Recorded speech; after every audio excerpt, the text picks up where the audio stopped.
हाकललेली करोडपती पत्नी भाग 1.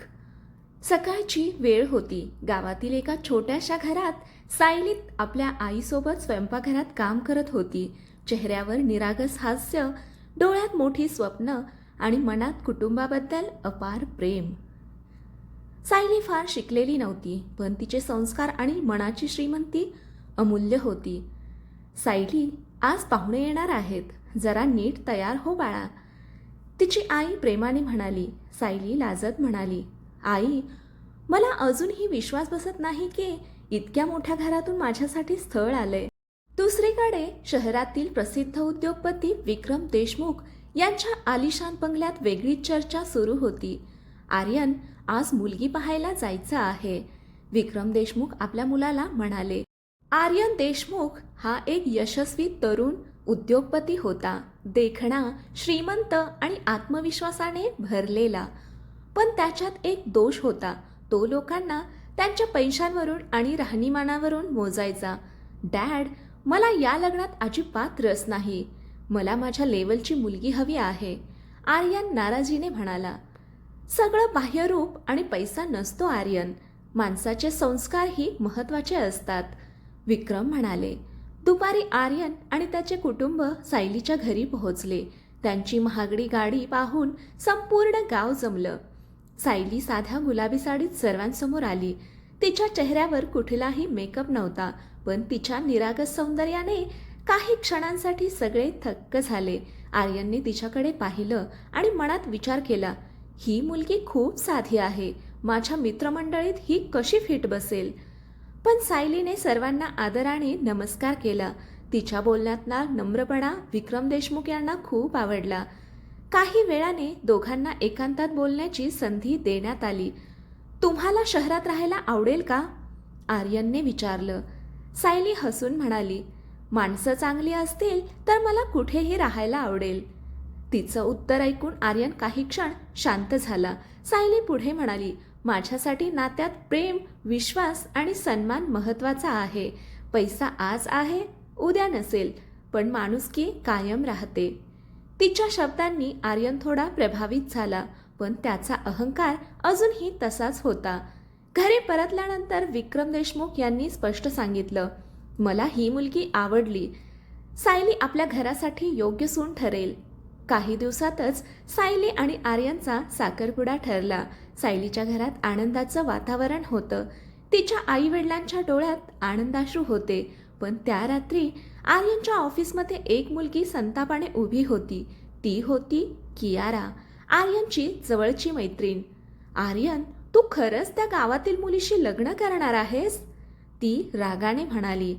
हो, घरच्यांसाठी करावं लागेल, आर्यन उत्तरला. कियाराच्या डोळ्यात मत्सराची आग पेटली. ती मनातच म्हणाली, सायली, तू अजून मला ओळखत नाहीस. हे लग्न झालं तरी मी तुला या घरात कधीच सुखाने जगू देणार नाही. आणि अशा प्रकारे सायलीच्या आयुष्यातील सर्वात मोठ्या वादळाची सुरुवात झाली. सायली आणि आर्यनच्या साखरपुड्याची बातमी गावभर पसरली होती. सायलीच्या घरात आनंदाचं वातावरण होतं. आई वडील आपल्या मुलीच्या उज्ज्वल भविष्यासाठी देवाचे आभार मानत होते. पण सायलीच्या मनात मात्र एक वेगळीच धाकधूक होती. इतक्या मोठ्या घरात मी जुळवून घेऊ शकेन ना, हा प्रश्न तिला सतत सतावत होता. दुसरीकडे देशमुख बंगल्यात लग्नाच्या तयारीला सुरुवात झाली होती. आर्यनची आई माधवी देशमुख सायलीबद्दल फारशी आनंदी नव्हती. विक्रमजी, आपल्या घराण्याची प्रतिष्ठा किती मोठी आहे, ती साधी गावातली मुलगी आपल्या स्टेटसला शोभेल का, माधवी म्हणाली. विक्रम शांतपणे म्हणाले, माधवी, माणसाची किंमत त्याच्या पैशांनी नाही तर संस्कारांनी ठरते.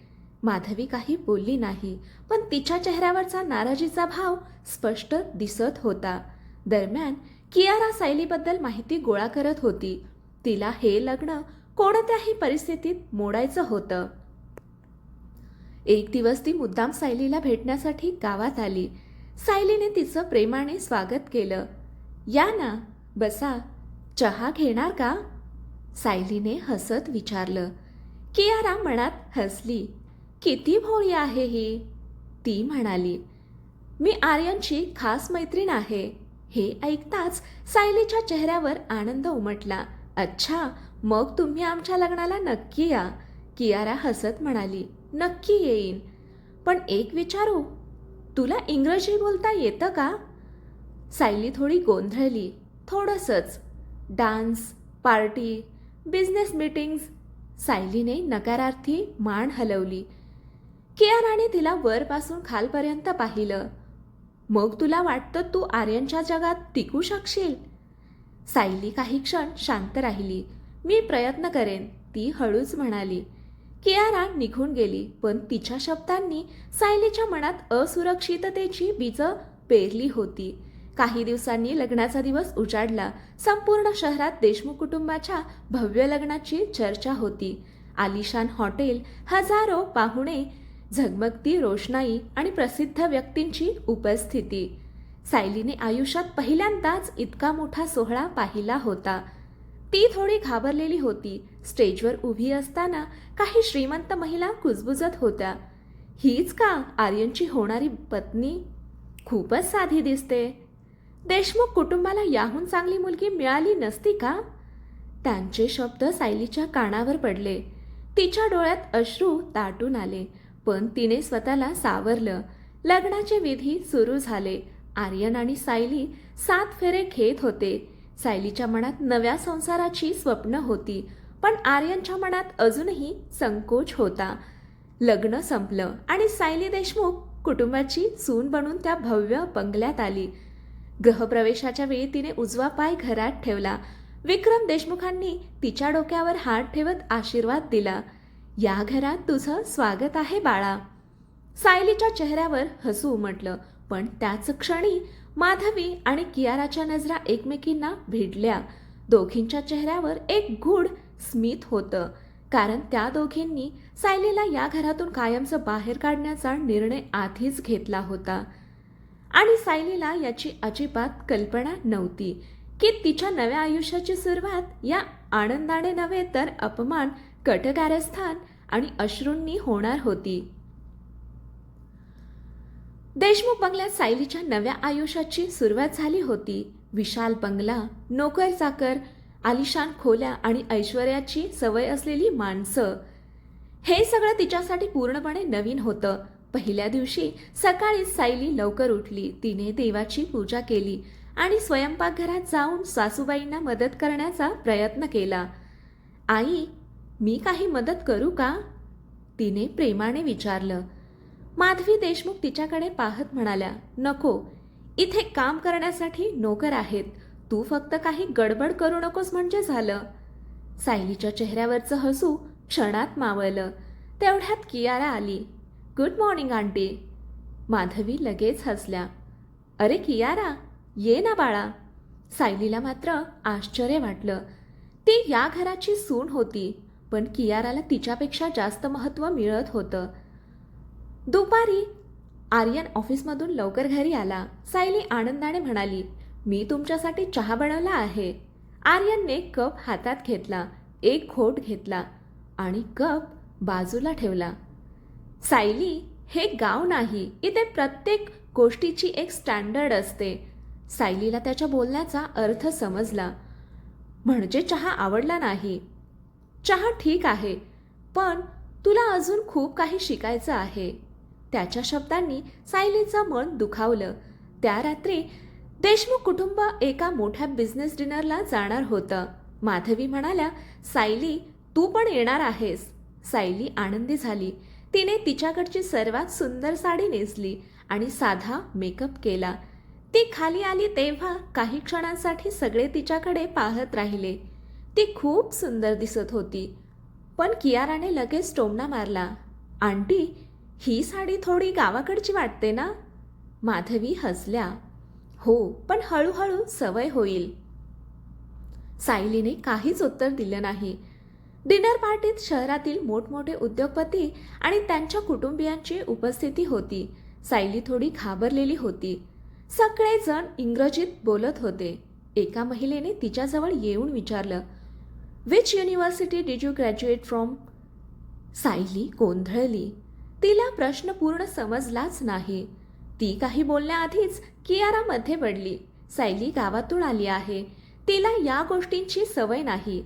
आजूबाजूचे लोक हसू लागले. सायलीला खूप वाईट वाटलं. तेवढ्यात एक उद्योगपती म्हणाला, आर्यन, तुझी पत्नी खूपच साधी आहे.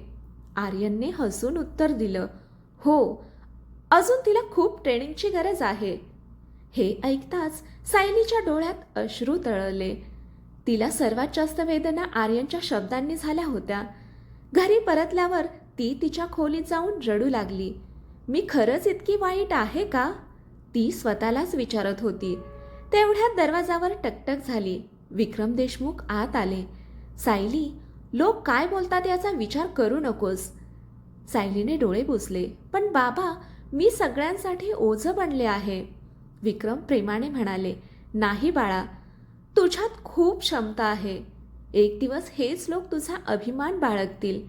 सायलीने मान हलवली.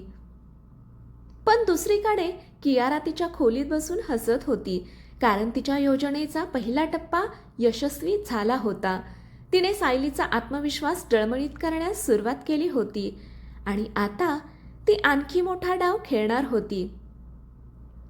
पार्टीत झालेला अपमान सायलीच्या मनातून काही केल्या जात नव्हता. आर्यनने सर्वांसमोर केलेली टिप्पणी तिच्या हृदयात खोलवर जखम करून गेली होती. रात्रभर तिला झोप लागली नाही. सकाळी आरशासमोर उभी राहून ती स्वतःकडे पाहत होती. खरंच मी या घरासाठी योग्य नाही का? तिच्या मनात विचारांचे वादळ सुरू होते. तेवढ्यात तिची सासू माधवी खोलीत आल्या. सायली, आज संध्याकाळी आपल्या घरी काही खास पाहुणे येणार आहेत. सगळं व्यवस्थित झालं पाहिजे. हो आई, मी पूर्ण प्रयत्न करेन, माधवी थंडपणे म्हणाल्या. प्रयत्न नाही, चुका होऊ नयेत. सायलीने शांतपणे मान हलवली. संपूर्ण दिवस ती घराच्या तयारीत गुंतली होती. फुलांची सजावट, पाहुण्यांसाठी व्यवस्था, स्वयंपाकघरातील मदत, ती मनापासून सर्व काही करत होती. पण कियारा हे सगळं पाहत होती. तिच्या मनात पुन्हा एक नवीन कट शिजत होता. संध्याकाळी देशमुख बंगल्यात शहरातील अनेक प्रतिष्ठित लोक जमले. सायलीने सर्वांचं हसतमुखाने स्वागत केलं. अनेक पाहुणे तिच्या नम्र स्वभावाचं कौतुक करत होते. हे पाहून कियाराला अजिबात आवडलं नाही. ती चोरून सायलीच्या जवळ आली. सायली, आंटीने तुला खास ज्यूस पाहुण्यांना द्यायला सांगितला आहे. सायली लगेच ट्रे घेऊन आली.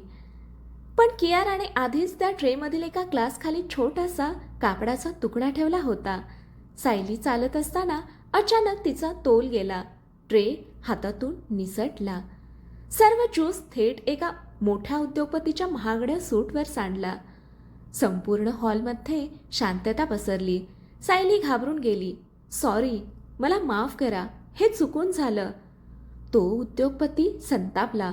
ही कसली पद्धत आहे? अशा लोकांना मोठ्या पार्टीत आणतात तरी कसे? सगळ्यांच्या नजरा सायलीवर खेळल्या. काही लोक कुजबुजू लागले.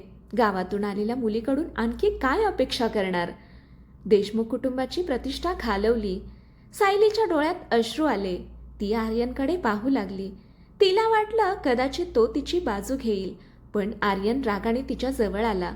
सायली, प्रत्येक वेळी काही ना काही गोंधळ का करतेस? आर्यन, माझी चूक नव्हती. बस, प्रत्येक वेळी कारणं देऊ नकोस.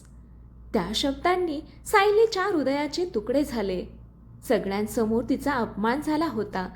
पाहुणे निघून गेल्यानंतर ती एकटीच बागेत जाऊन रडत बसली.